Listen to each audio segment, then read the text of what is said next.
I was just confused on that one. I had third down written. It said third down on the scoreboard. Do you think the sideline lost track? Maybe they thought it was fourth?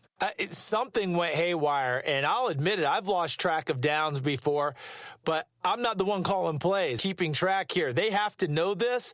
And look, I love my football north of the border as much as anyone.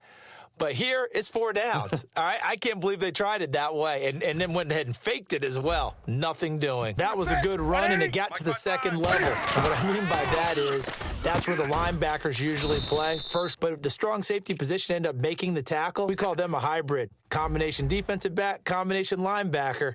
We saw the linebacker make the stop. So they get 3. They were hoping for 6. An unlucky number 13 play drive. Well, you go to the sideline after putting 3 points on the board, happy, but you wanted to be ecstatic. You wanted to have 6 on the board. On the opposite sideline, though, the defense, I think they're high-fiving each other, only giving up 3 after letting them run that much offense. He's thrown 1 interception already, and that means the rest of the game is going to go like that. But it does seem that he's a little bit off in his approach to this one. It does. That was a risky throw right there. Got to be careful about taking care of the ball, making sure you get back within yourself. I mean, those mechanics that they work on all the time, they're there for a reason. Kind of get back to those and maybe tamp it down a little bit. Pinball effect, people bouncing off of each other. There's also some things of beauty in there when you see these nice, explosive runs. And this guy, he knows how to carry the football really well and continually wants the football. Why? He knows his offensive line's going to give him great effort, and he gives great effort himself to finish off runs. He's got good size. We know he's tough to bring down running the ball. That also carries over to the passing game like we saw there. And at his size, how'd you like to try and stop him on that angle route? Him coming out of the backfield, breaking sharply, catching the football. It's going to take a lot more than one guy. That's another mistake there on the drop pass on 4th, and we've seen him do things like this all game. It's not hard to figure out why they're down by that deficit. They haven't made plays that are going to keep them in the game all game long. That's another example right there. It all boils down at the end of it. Either you make the play or you don't. And sometimes you just put it in the hands of your quarterback, let him take you home. And you just know the NFL playbooks nowadays have gotten just a little bit thicker because just about everyone has a quarterback run series involved, and we just saw the evidence of it. Do defenses hate that? Drives them crazy because the quarterback is usually not a guy that runs with the football.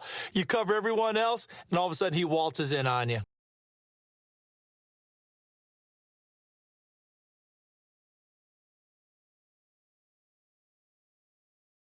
And they put it in the end zone, which was job 1. Now they have to convert, and then it's decision time, isn't it? This is what all teams go through. You look at the clock, you're inside 2 minutes, look at your timeouts, make that onside kick decision. Yeah, how do you feel about your defense, where you are in terms of the scoreboard and the time left on the clock, as you noted? So many things to go through. Well, for a second there, I had flashbacks to a few years ago, the NFC Championship game for the Packers, but here they're able to hold on. And many things changed in Green Bay after that game. Personnel, people coaching, the whole deal. And in this case, they get it done.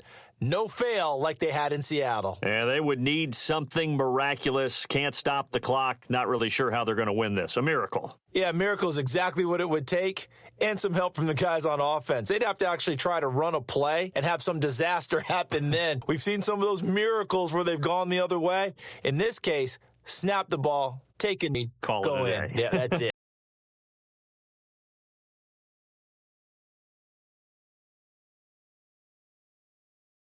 As an offensive coordinator, you just don't think you can do anything wrong. Whatever you call, run, pass, it's all going to work. That's called being in the zone.